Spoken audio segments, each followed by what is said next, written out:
Deflasi 5 bulan berturut-turut, udah kayak kondisi pasca krisis 1998. Pemerintah memang tujuannya bukan mencerdaskan anak bangsa. Kenapa? Karena kalau rakyatnya cerdas, nggak bisa ditipu lagi. Bukan saya, Pak. Bukan saya. Ini, Pak, yang komen. Tangkap, Pak. Tangkap. Supaya Pasal deflasi Indonesia ada kemungkinan jadi dekat Malaysia tak? Okey, jom guys.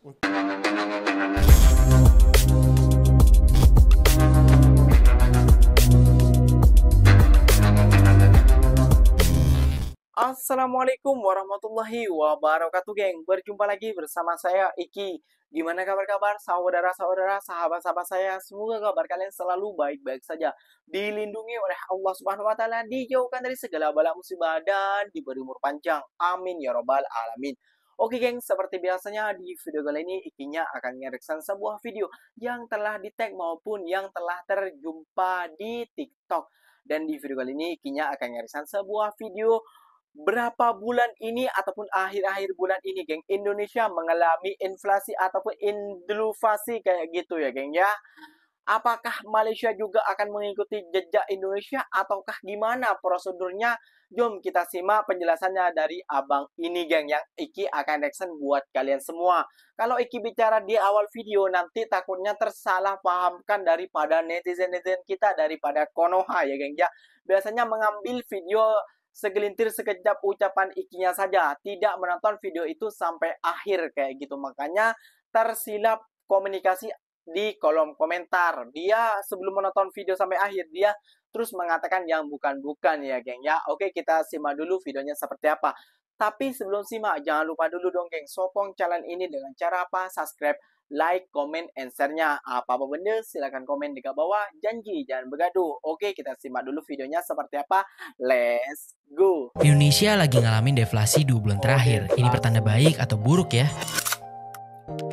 Badan Pusat Statistik menyebut saat ini Indonesia sedang mengalami deflasi pada bulan Mei dan Juni 2024. Untuk Mei, deflasi tercatat 0,03% secara month-to-month, sedangkan Juni tercatat 0,8% secara month-to-month. Penyumbang terbesar deflasi saat ini adalah di sektor makanan, minuman, dan tembakau dengan 0,49% dan memberikan andil ke deflasi 0,14%. Sebelum lebih jauh, apa sih deflasi ini?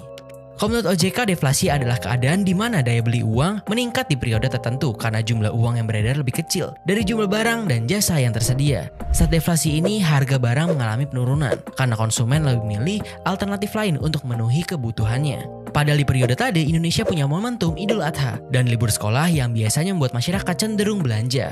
Kalau menurut analis senior, Indonesian Strategic and Economic Action Institution, deflasi ini mengindikasikan pelemahan daya beli masyarakat. Apalagi kenaikan harga sejak awal tahun juga tidak sebanding dengan kenaikan pendapatan masyarakat. Menurut Roni, dari sisi harga sebenarnya deflasi adalah berita baik untuk masyarakat karena harga yang menurun dan stabil.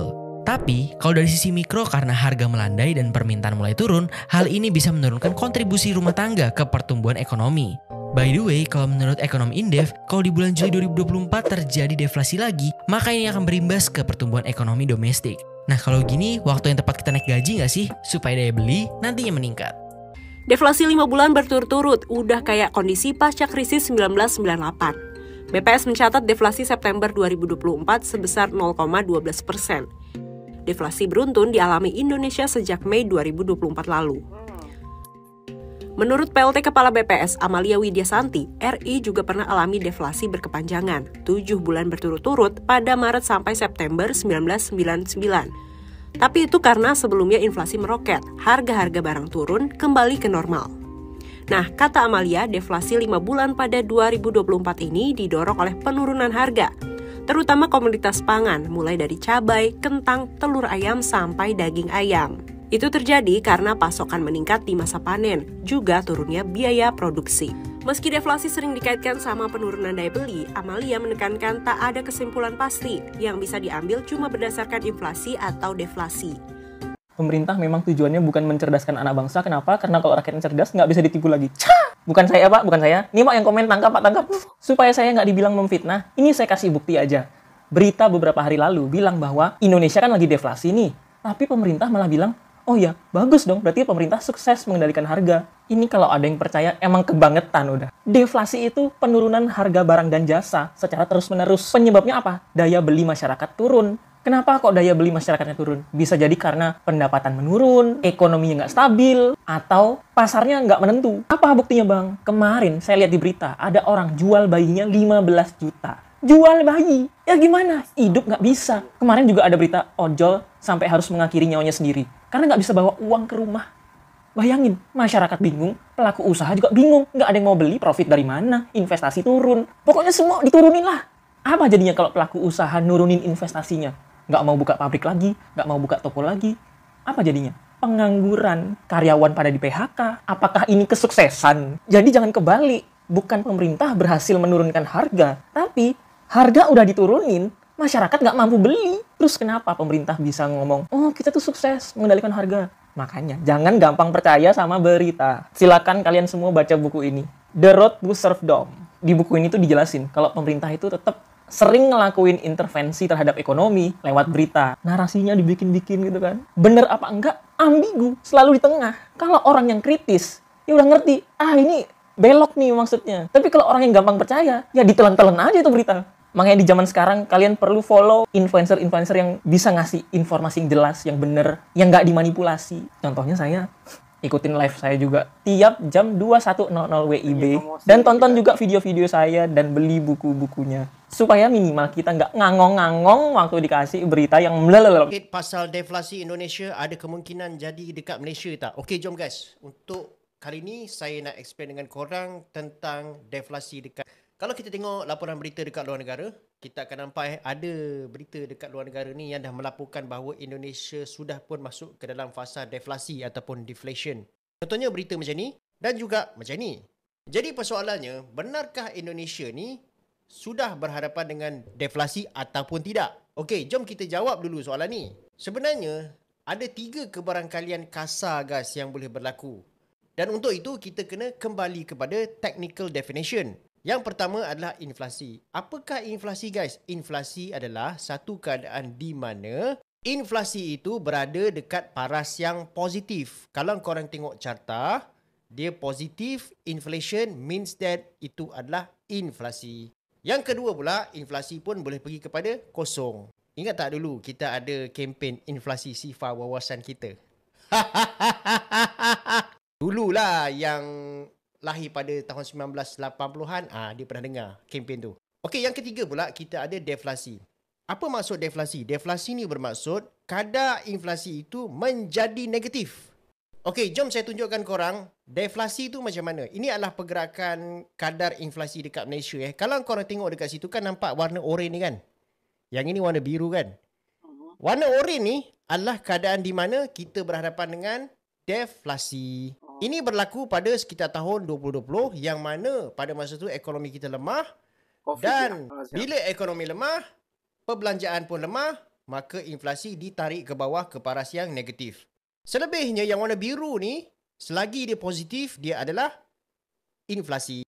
Kalau keadaan inflasi dekat negara tu lebih teruk lagi iaitu sekitar di atas 40%, kita panggil keadaan itu sebagai hyperinflasi macam mana yang berlaku dekat Turki. Okey, sekarang ni jom kita tengok pergerakan kadar inflasi dekat Indonesia. Kalau korang tengok semenjak sekitar bulan April macam tu, terus hingga ke September, kadar inflasi dekat Indonesia ni dia semakin menurun dan juga menurun. Betul tak? Tapi sebenarnya kadar inflasi dekat Indonesia ni secara puratanya dia dalam keadaan yang di atas 3%. Kalau korang tengok selama 10 tahun pergerakan carta ni, walaupun semasa tempoh pandemik COVID-19 tu, iaitu tahun 2020 di mana kita berhadapan dengan deflasi, Indonesia tidak berhadapan dengan deflasi. Jadi adakah Indonesia berhadapan dengan deflasi? Jawapannya tidak. Perkataan deflasi itu hanya digunakan oleh sesetengah media sebagai alat propaganda sahaja. Dari segi technical definition, dia tidak tepat. Indonesia masih belum berhadapan dengan deflasi. Akan tetapi tak boleh dinafikan juga bahawa mereka ada risiko ke arah deflasi kalau kita ambil kira penurunan di dalam kadar inflasi yang seakan-akan nampak begitu drastik dekat situ guys. Nampak? Tapi mujurlah Bank of Indonesia iaitu bank pusat mereka telah menurunkan kadar faedah selari dengan peningkatan nilai di dalam rupiah itu dan ini akan dijangka dapat menaikkan semula kadar inflasi dekat Indonesia. Dan sebelum saya end video ni, saya nak jawab juga soalan adakah kemungkinan Malaysia akan berhadapan dengan deflasi juga? Well, bagi Malaysia, ini adalah carta inflasi kita Tapi saya tak rasa Malaysia berhadapan dengan masalah deflasi lah. Kadar inflasi Malaysia sebenarnya dalam keadaan yang sihat iaitu bergerak di sekitar 2%. Dia 1.9%, 2%, mungkin dia akan naik pergi 2% lebih. Jadi buat masa ni, kita tidak berhadapan dengan risiko deflasi langsung. Akan tetapi, kalaulah inflasi kita semakin menurun dan kita berhadapan dengan deflasi, apakah Bank Negara akan buat pada masa tu? Cuba korang komen. Letak dekat ruangan komen. Jumpa lagi saya dekat next video. Ya, sebagai rakyat Indonesia yang berdiam diri di Malaysia, semoga kedua negara ini tidak mengalami hal demikian rupa ya, geng ya. Meskipun banyak influencer telah membuat hal seperti itu di Indonesia, dan semoga tidak terjadi hal demikian. Itu kalau deflasi di Malaysia itu tahun 2020 itu tak silap waktu COVID ya geng ya. Waktu COVID memang di Malaysia ini di lockdown habis-habisan geng ya. Itu waktu ikinya berada geng, ikinya sampai gak kerja selama 1 tahun. Ya 1 tahun lah kayak gitu ya geng ya di Malaysia. Jadi marilah kita saling mendoakan. Kalau di Malaysia sih agak-agaknya tidak ya geng ya, karena pendapatannya ya banyak besar kayak gitu ya daripada Indonesia. Kalau pendapatannya para buruh ataupun para pekerja-kerja di Indonesia itu sangat kecil. Pendapatan kecil dan pengeluarannya sangat besar ya geng ya, makanya itu orang-orang jarang membelanjakannya ya, banyakkan ngirit mungkin kayak gitu ya geng ya. Makanya kalau kita orang Indonesia bekerja ke Malaysia, makanya kita kan bisa makan enak dan bisa makan apa ini dan itu ya, karena di kampung memang kayak gitu ya geng, keadaannya kita harus jimat-jimat biar ke depannya ataupun ke tahun demi tahun kita bisa menghidupi keluarga-keluarga kita, bukan cuma kita seorang saja yang yang menghidupi diri sendiri lah, tapi keluarga kita juga kita harus pikirkan.